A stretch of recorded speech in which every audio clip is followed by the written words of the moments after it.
Dans le cadre d'une initiative lancée le 2 août 2025 à Ziniaré, qui a concerné 22 maisons d'arrêt et de correction du pays, dont l'objectif est de désengorger le milieu carcéral et impliquer les détenus dans des travaux de développement, les ministres de la Construction de la Patrie et de la Justice ont effectué une visite de suivi ce mercredi 4 février 2026 à Tinkodougou. Cette visite leur a permis d'évaluer l'avancement des travaux à haute intensité de main-d'œuvre exécutés par les détenus. La mise en œuvre de la vision du camarade président du FASO, qui est de faire de la prison désormais une opportunité de production, une opportunité de réinsertion, une opportunité d'effort à la construction de la patrie.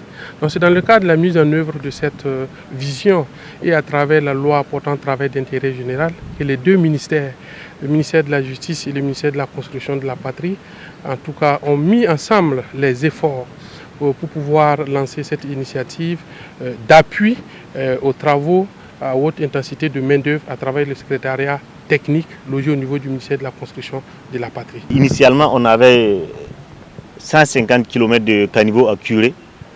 Et à ce niveau, actuellement, nous sommes à 80 km curés.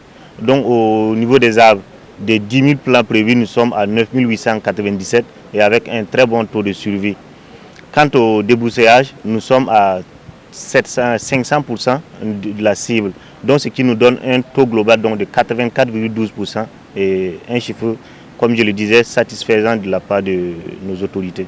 À l'issue de la visite, le ministre de la Justice a salué l'engagement dont ont fait preuve les détenus, soulignant que les réalisations correspondent pleinement aux ambitions du programme. Nous sommes très satisfaits, nous repartons très satisfaits au regard du taux de réalisation des activités qui étaient prévues à près de plus de 84%.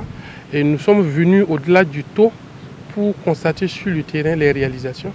Et vous avez pu voir avec nous-mêmes, bien entendu, les curats des caniveaux, les plantations d'arbres et tout ce qu'il y a eu dans la ville de Tinkodougou ici.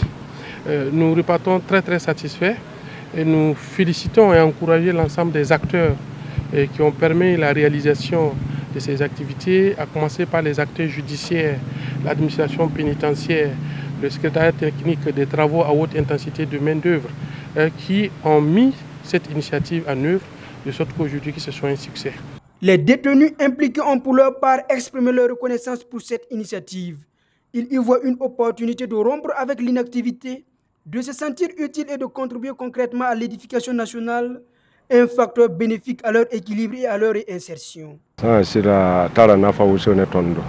Bala hantan nafa wusone tonna ya boy tonde ngam pour président Ibrahim Barka na hanya kiyam song ni na song tonna te ton me yitim pam pehman vo horiyenga le retum nan tiringa pam kuraza le pisuga zakapuga sanji ba husugo yokda keva te ya karhe ba se ya shaba se nyefa gilla ya initial hankatar mouvement la ton ham pam te yel kanga te président wa yakka yam na song ne la ya kayam ni milhida de justice tab yak yam jinn vote la wan song tonna sans sida ton pour la barka ton soureno mama.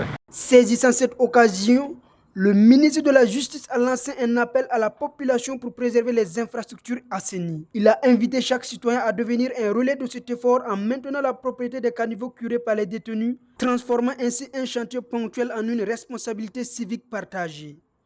Kaziba TV, pour un Burkina Faso souverain, intègre et fier.